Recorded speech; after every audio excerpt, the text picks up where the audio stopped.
Courage தான் எல்லாத்துக்குமே ஒரு பேஸ். கரேஜ் தான் எல்லாத்துக்குமே ஒரு பவர். அப்படிப்பட்ட அந்த பவர் எதிலிருந்து ஆரம்பிக்கிறது தெரியுமா? நம்மள அண்டர் எஸ்டிமேட் பண்ற நேரத்துல, நம்மள ஒரு ஏளனமா பாக்குற நேரத்துல, நம்ம யாருன்னு ப்ரூவ் பண்ணி காட்டணும்னு ஒண்ணு தோணும். நம்ம யாருன்னு காட்டணும்னு ஒரு உத்வேகம் ஒண்ணு வரும். அப்படி ப்ரூவ் பண்ற அந்த பாயிண்ட் எதுல இருந்து ஸ்டார்ட் ஆகுது தெரியுமா?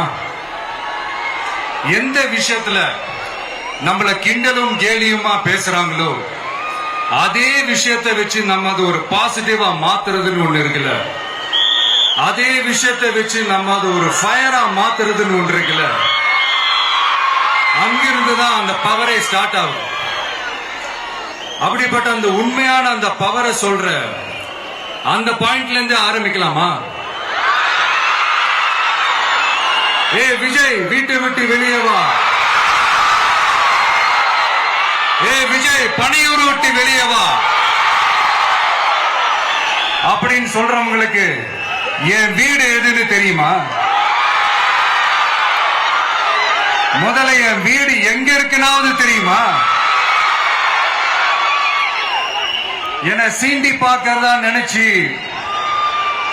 கிண்டலும் கேலியுமா பேசுறவங்களுக்கு நான் சொல்றேன், இந்த தமிழ்நாடு தமிழ்நாடுன்னு சொல்றாங்களே, அது மத்தவங்களுக்கு வேணா ஸ்டேட்டா இருக்கலாம். ஆனா என்ன பொறுத்த வரைக்கும் என் தாய் நாடான தமிழ்நாடு தான் என் வீடு.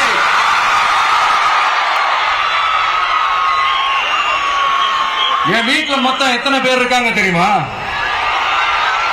8 கோடி பேர் இருக்காங்க. ஒட்டுமொத்த தமிழ்நாட்டு மக்களும் என் வீட்டு மக்கள், என் குடும்பம், என் உறவு, என் சொந்தம். எனக்கு எல்லாமும் கொடுத்த இந்த 8 கோடி சொந்தங்களுக்கு இனிமே எல்லாமுமா கூட நிக்க போறது இந்த விஜய் மட்டும்தான். தமிழ்நாட்டோட முதல் படை வீரனா, தமிழ்நாட்டோட முதல் பாதுகாவலனா அவங்க கூடவே நிக்கணும்ன்றதுதான் என்னுடைய குறிக்கோள். இன்னைக்கு இந்த விஜய், உங்க விஜய் உங்ககிட்ட ஓட்டு கேட்டு மட்டுமே வரல, உங்ககிட்ட நீதி கேட்டும் வந்திருக்கிற.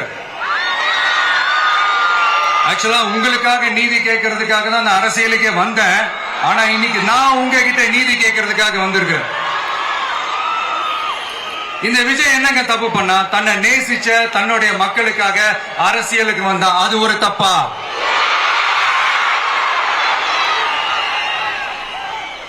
எல்லாத்தையும் ஒதுக்கி தள்ளிட்டு மக்களுக்காக மட்டுமே வந்த அது ஒரு தப்பா? இந்த மத்த கட்சிகளுக்கெல்லாம் மாநாடு நடத்துறதுக்கோ பொதுக்கூட்டம் நடத்துறதுக்கோ இல்ல ஹால் பங்கன்ஸ் நடத்துறதுக்கோ பர்மிஷன் கொடுப்பாங்க, இடம் கொடுப்பாங்க.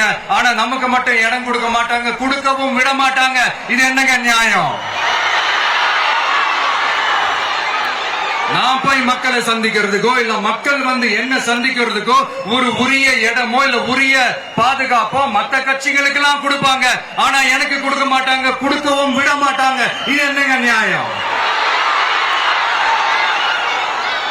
இந்த SOPs சொல்லுவாங்க, அதனுடைய ஃபுல் ஃபார்ம் வந்து ஸ்டாண்டர்ட் ஆபரேட்டிங் ப்ரொசீஜர். ஆனா எனக்கு மட்டும் அது ஸ்டாலின் சார் ஆபரேட்டிங் ப்ரொசீஜர். இது என்னங்க நியாயம்? இந்த விஜய் உண்மையானவன்றது உங்க எல்லாருக்குமே தெரியும். நமக்கு எதிராக சதி செய்யறது யாரு, நமக்கு எதிராக சூழ்ச்சி செய்யறது யாரு, நமக்கு எதிராக பழி போடுறது யாரு, யாரெல்லாம் ஒன்னா சேர்ந்து இதெல்லாம் செய்யறாங்கன்றது உங்க எல்லாருக்குமே நல்லா தெரியும். அதனால என்னோட சொந்தங்களாக உங்ககிட்ட வந்து நான் நீதி கேட்காம வேற யாருக்கிட்ட தான் போய் கேட்பேன்?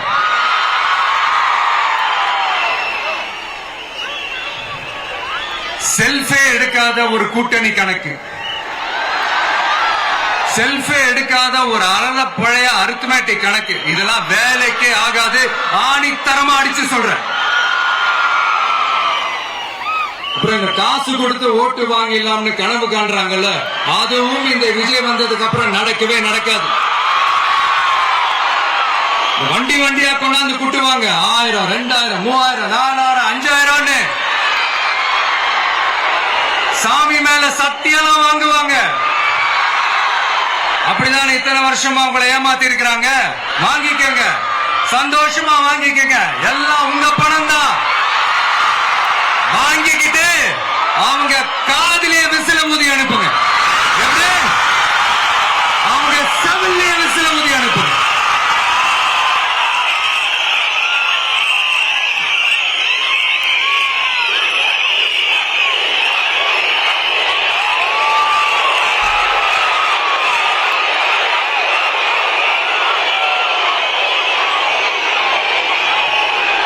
அடுத்து நம்மளுடைய ஜென்சி அடுத்த இளம் தலைமுறையினருக்கும் ஒண்ணு நான் சொல்லணும்னு நினைக்கிறேன். இந்த பணத்தை கொடுத்து ஏமாத்தி ஓட்டு வாங்குற அந்த கலாச்சாரம் ஒழியணும். பணத்தை கொடுத்து ஏமாத்தினா ஏமாறுவீங்க. உங்களை தான் கேட்கிறேன், பணத்தை கொடுத்து ஏமாத்தினா ஏமாறுவீங்க? எல்லாரும் கொஞ்சம் கை இப்படி வைங்களேன் எனக்காக. நான் சொல்றதை கொஞ்சம் ரிப்பீட் பண்ணுங்க. எங்க ஓட்டு எங்க உரிமை. எங்களை யாரும் விலைக்கு வாங்க முடியாது. எங்கள் ஓட்டு விசில் சின்னத்துக்கு தான். ஏமாற மாட்டோம். தேங்க்யூ. வீட்டுல டிவியில உட்கார்ந்து இந்த பிரச்சார மீட்டிங் எல்லாம் பார்த்துட்டு இருப்பீங்க. உங்களையும் உங்களுடைய ஃபியூச்சரையும் மைண்ட்ல வச்சுக்கிட்டு தான் நாம அரசியலுக்கே வந்திருக்கிறோம். அதனால எனக்காக நீங்க ஒண்ணு செய்யணும். தொடர்ந்து செஞ்சுக்கிட்டு தான் இருக்கிறீங்க. நான் நிறைய கியூட்டான வீடியோஸ்லாம் நான் பாக்குறேன். லைக் உங்க அம்மா அப்பா கிட்ட மைக்க நீட்டி யாருக்கு ஓட்டு போடுவீங்கன்னு கேட்டா பின்னாடி இருந்த அந்த பையன், அம்மா விஜய்னு சொல்லுமா, அப்பா விஜய்னு சொல்லுப்பா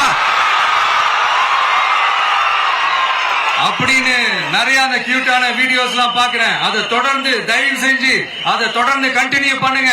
உங்க வீட்டுல இருக்கிற உங்களுடைய அப்பா அம்மா தாத்தா பாட்டி பெரியப்பா பெரியப்பா சித்தி சித்தப்பா அத்தை மாமா ஓட்டு போடுற வயசுல இருக்கிற அண்ணன் அக்கா எல்லாரையும் விசில் சின்னத்துக்கு ஓட்டு போட சொல்லுங்க. விசில் சின்னத்துக்கு ஓட்டு போட வைங்க.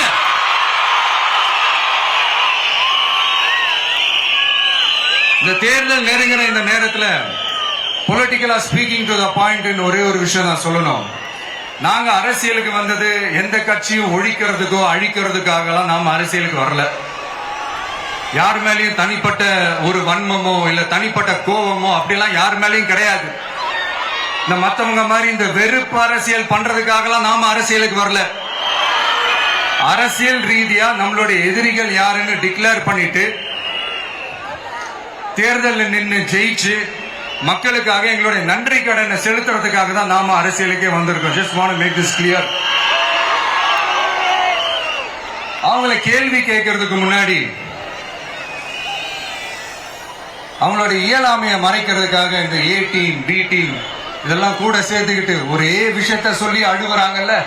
என்னன்னு சொல்லி அழுகுறாங்க? அனுபவம் இல்லாதவங்களால எப்படி ஆட்சி அதிகாரத்தை செய்ய முடியும் அப்படின்னு ஒரே விஷயத்த சொல்லி அழுகுறாங்கல்ல. அந்த அழுகைக்கு நாம ஒரு பதிலடி கொடுக்கணும்ல. மக்களே, நான் உங்களையே கேட்கிறேன், தெரியாம தான் கேட்கிறேன். இந்த அனுபவம் அனுபவம் அனுபவம்னு சொல்றாங்களே, அதிகாரத்தை வச்சு மக்கள் பணத்தை கொள்ளையடிச்சதை தாண்டி வேற ஏதாவது கொம்பு முளைச்ச பெரிய அனுபவம் இவங்களுக்கு இருக்குதா?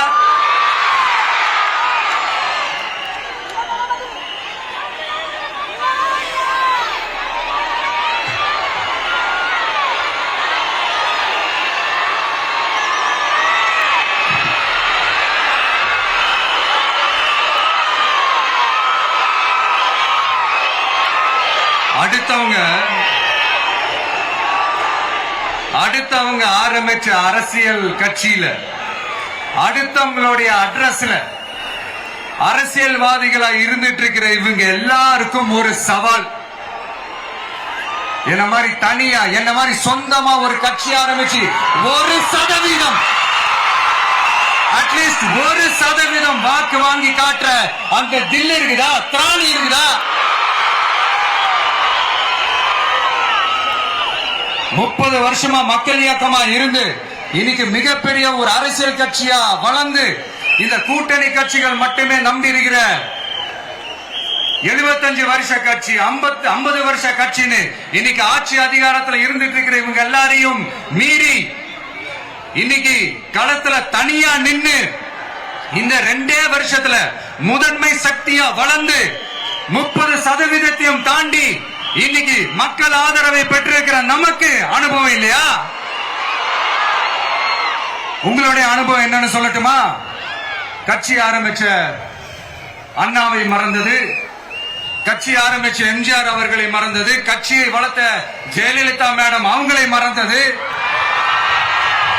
இவங்க எல்லாரும் சொன்ன விஷயங்கள், பேசின விஷயங்கள், எதையெல்லாம் ஃபாலோ பண்ணணும்னு சொன்ன விஷயங்கள் எல்லாத்தையும் மறந்தது. இவங்களுக்கு நமக்கு அனுபவம் இல்லையா? நமக்கு அனுபவம் இல்லதான். கொள்ளை அடிக்கிறதுல எங்களுக்கு அனுபவம் இல்லதான். அதெல்லாம் எங்களுக்கு சுட்டு போட்டாலும் வராது. இந்த கொள்கையை பேருக்கு மட்டும் வச்சுக்கிட்டு நேரடியா சரண்டர் ஆகிறது, மறைமுகமா சரண்டர் ஆகிறது, இந்த மாதிரி அனுபவம் நமக்கு இல்லதான். அதுவும் நமக்கு சுட்டு போட்டாலும் வராது.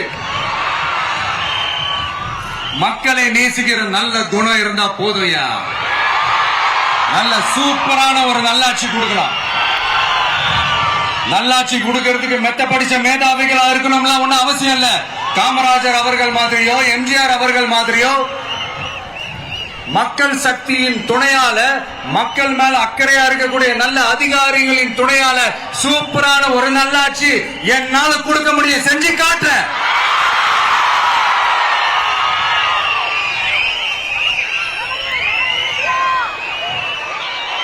நாலரை வருஷம் ஆச்சு, 4.25 வருஷத்துக்கு மேல ஆகுது. இப்போ ஒவ்வொரு வீட்டு கதவையா தட்டி உங்கள் கனவுகளை சொல்லுங்கள், உங்கள் கனவுகளை சொல்லுங்கள், நாங்கள் அதை நிறைவேற்றி காட்டுறோம். இல்ல, ஸ்டாலின் சாருக்கு மக்கள் சார்பா ஒரு கேள்வி. மக்களுடைய கனவு என்னன்னு உங்களுக்கு தெரியுமா சார்? அது சரி, அவங்க என்ன நினைக்கிறாங்கன்னு உங்களுக்கு தெரியாது. அதுக்கப்புறம் எப்படி அவங்க கனவுகளை பத்தி உங்களுக்கு தெரியும். மக்களோட கனவு என்னன்னு நான் சொல்லட்டுமா சார்? 2019, 2021, 2024 இந்த 3 தேர்தலையும் மக்கள் உங்களுக்கு வாக்களிச்சதுக்கு காரணம் நீங்க மக்களுக்கு ஏதாவது நல்லது செய்வீங்கன்னு நம்பிதான். ஆனா நீங்க மக்களுக்கு கொடுத்த பரிசு மக்களுக்கு பாதுகாப்பே இல்லாத மக்கள் விரோத ஆட்சி. அந்த மக்கள் விரோத ஆட்சியை அகற்றிட்டு அந்த இடத்தில் தமிழக வெற்றி கழகத்தை ஆட்சி பீடத்தில் அமைக்கணும் அப்படின்றதுதான் மக்களுடைய ஒரே கனவு. இந்த மக்கள் விரோத திமுக அரசை நிலைக்க கூடாது அப்படின்றதுதான் மக்களுடைய ஒரே கனவு. 100% தூய சக்தி டிவிக்கு ஆட்சி அமைக்கும். அதுல உங்களுடைய கனவுகள், உங்களுடைய ட்ரீம்ஸ் எல்லாமே ஃபுல்ஃபில் ஆகும், நிஜமாகும்.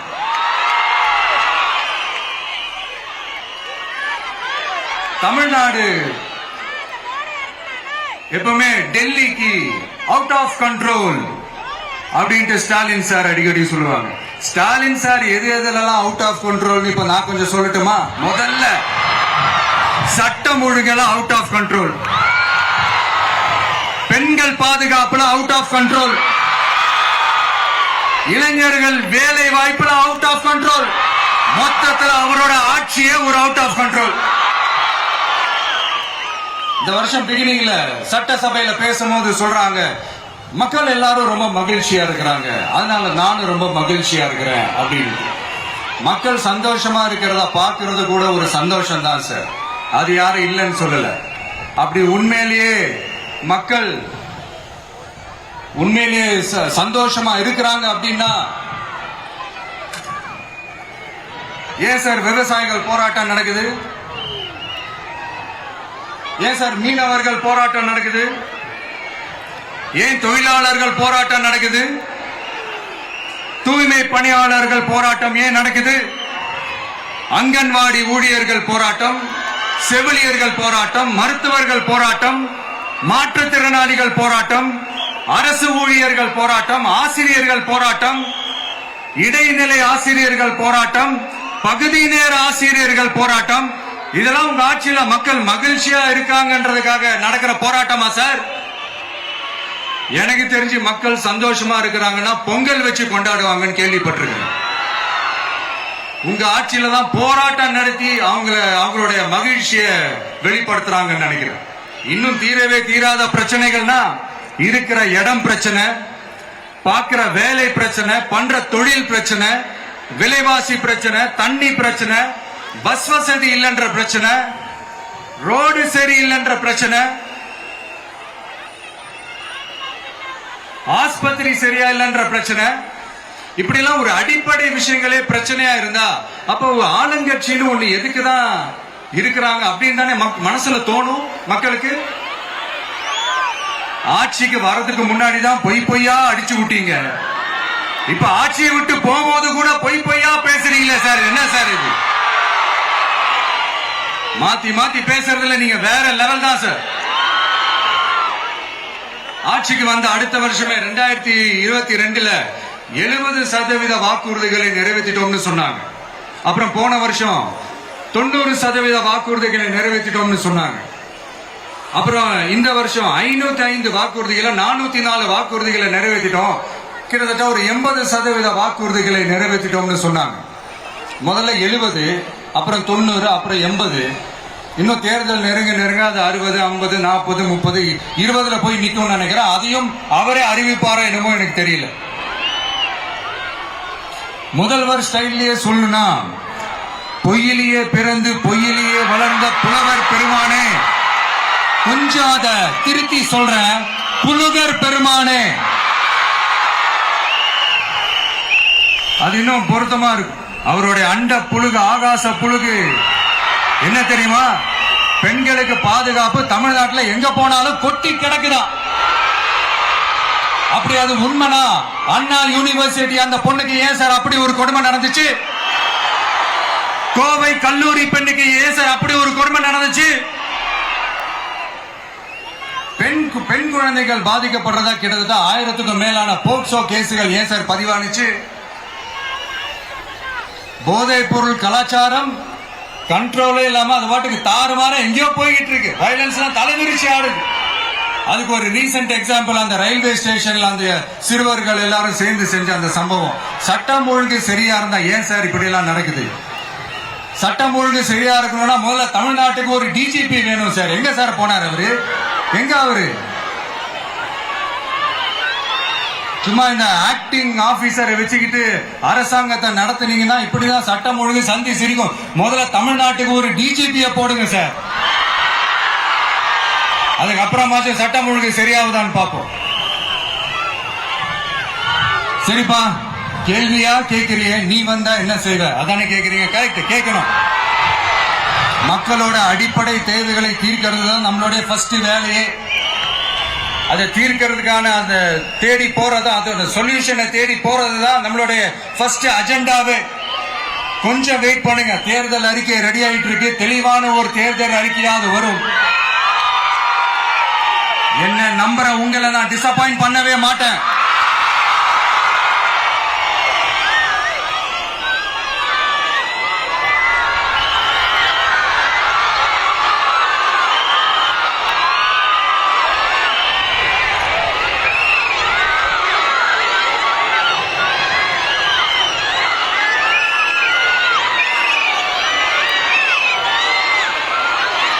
இந்த சும்மா ஆட்சிக்கு வரணும்ன்றதுக்காக இந்த நடைமுறைக்கு சாத்தியமே இல்லாத இந்த மாதிரி விஷயங்கள் எல்லாம், வாக்குறுதிகளை நான் என்னைக்குமே கொடுக்கவே மாட்டேன். அதே மாதிரி ஆட்சிக்கு வந்ததுக்கு அப்புறம் கூட அவங்க அது தரல, இவங்க இது தரல அப்படின்லாம் பம்மிக்கிட்டு இல்லாம உங்களுக்காக எந்த எக்ஸ்ட்ரீமுக்கும் போய் நான் போராடவும் தயாரா இருக்கிறேன். அதனால நான் மறுபடியும் இதை நான் ரிப்பீட் பண்றேன். இவ்வளவு நாள் இதை நான் மட்டும் தான் சொல்லிக்கிட்டு இருந்தேன். இப்ப களமே சொல்லுது, 2 பேருக்கு நடுவுல தான் போட்டியே.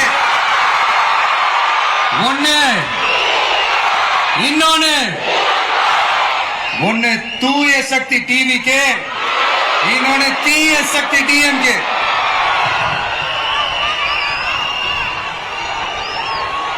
இப்ப நம்ம இந்த எலெக்ஷன் விஷயத்துக்கு வருவோம். விஜய் என்னப்பா இவரை மட்டும் தான் எதிர்க்கிறாரு, இவங்களை எதிர்க்க மாட்டேன்றாரு. அவங்கள பத்தி எதுவுமே சொல்ல மாட்டேங்கிறாரு. இல்ல நான் கேட்கிறேன், இது யாருக்கான எலெக்ஷன்? தமிழ்நாடு சட்டசபைக்கான ஒரு தேர்தல். இப்ப இங்க யார் ஆட்சியில இருக்கிறா? யாரு பொய்யா வாக்குறுதிகளை கொடுத்த மக்களை ஏமாத்துறது? யாரு மக்கள் விரோத ஆட்சியை நடத்துறது? அப்ப இங்க யார அகற்றணும்? இந்த மக்கள் விரோத திமுக அரசை அகற்றணும்னா நம்ம யாரை எதிர்க்கணும்? எதுக்கு தேவையில்லாம பல முறை மக்கள் ஆல்ரெடி டிலீட் பண்ணவங்களை எதுக்கு நம்மளுடைய கான்சென்ட்ரேஷன், நம்மளுடைய டார்கெட் திமுக என்றப்போ டார்க்னஸ் குள்ள எதுக்கு கல்லெறியணும்? இங்க மக்களை விரும்புற விஜய் வேணுமா, இல்ல மக்கள் விரோத ஆட்சி நடத்துற ஸ்டாலின் சார் வேணுமா? அவ்வளவுதான் இந்த தேர்தலே. இதுக்கு நடுவுல வேற யாருமே கிடையாது. புரியுதுங்களா உங்களுக்கு? என் நெஞ்சில் குடியிருக்கும் சேலம் மக்களே,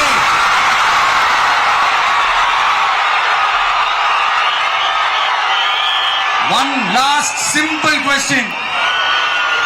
விஜய் நம்புறீங்களா, ஸ்டாலின் சார நம்புறீங்களா? அவ்வளவுதான், முடிஞ்சு போச்சு. கதம் கதம். போர் முழக்கம் உங்களை ஒரு நிமிஷம் கூட தூங்க விடாது. இந்த போன லாஸ்ட் வீக் இந்த டிஎன்பிஎஸ்சி அந்த எக்ஸாம்ஸ், அந்த குரூப் 2 எக்ஸாம்ஸ் அதை அனௌன்ஸ் பண்ணிட்டு உடனே அதை கேன்சல் பண்ணிட்டாங்க. இது உலகத்துக்கு எல்லாருக்கும் தெரியும். கேன்சல் பண்ணிட்டு ரொம்ப சிம்பிளா டெக்னாலஜி இதோ சம் ஃபால்ட், டெக்னிக்கல் ஃபால்ட் அப்படின்னு சொல்லி அதை கடந்து போயிட்டாங்க. இத்தனை வருஷமா ராத்திரி பகலமா கஷ்டப்பட்டு படிச்சு எப்படியாவது நமக்கு அந்த வேலை கிடைக்காதான்னு அந்த எக்ஸாம்ஸை ஃபேஸ் பண்ண வந்த நம்மளுடைய தம்பி தங்கைகள் எவ்வளவு ஒரு மன உளைச்சலுக்கு ஆளாயிருப்பாங்க. அதை யாராவது யோசிச்சு பாத்தீங்களா? ஒரு எக்ஸாம்ஸ் ஒழுங்கா நடத்த தெரியல, இதுல உலக நாடுகளோட போட்டி போடுறாங்களா? நம்மளுடைய தம்பி தங்கைகள் நம்ம அம்மா அப்பா கிட்ட சொல்லுங்க, யாரும் தைரியம், எல்லாரும் தைரியமா இருங்க. வரப்போறது உங்க ஆட்சி, நம்ம ஆட்சி.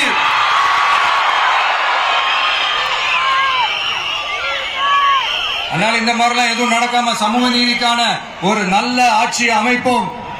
இளைஞர்களின் வேலை வாய்ப்புகளை மனசுல வச்சுக்கிட்டு டிரான்ஸ்பரண்டா அதுக்கான ஒரு தீர்வை காணுவோம். நான் விக்கிரவாண்டி மாநாட்டில் பேசும்போது ஒரு பொலிட்டிக்கல் பாம் ஒன்னு சொன்னேன், ஞாபகம் இருக்கா?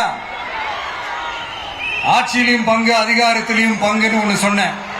இப்போ அந்த பொலிட்டிக்கல் பாம் எல்லா கூட்டணியிலையும் வெடிச்சுக்கிட்டு இருக்கு, தாறுமாற வெடிச்சுக்கிட்டு இருக்கு. ஸ்டாலின் சார்லாம் பதறாரு. ஆட்சி அதிகாரத்தில் பங்கெல்லாம் தமிழ்நாட்டில் ஒத்து வராது அப்படின்னு சொல்றாரு. அவங்கள பொறுத்த வரைக்கும் ஜெயிக்கிறதுக்காக மட்டும்தான் கூட்டணி, மற்ற எல்லாத்துக்குமே அவங்க தனி அணி, அவங்க மட்டுமே ஒரே அணி. வெல்வோம் ஒன்றாக, ஆனா வரும் வெல்தெல்லாம் பார்ப்போம் தனியாக. அந்த வெல்வோம் ஒன்றாக என்றது இதுதான் சீக்கிரட்டு. புரிய வேண்டியவங்களுக்கு நல்லா புரியும் நினைக்கிறேன். உங்களோட நான் இருக்கேன், நம்மளோட நம்ம மக்கள் இருக்காங்க. இதுக்கு மேல என்ன வேணும்? கான்பிடென்டா இருங்க.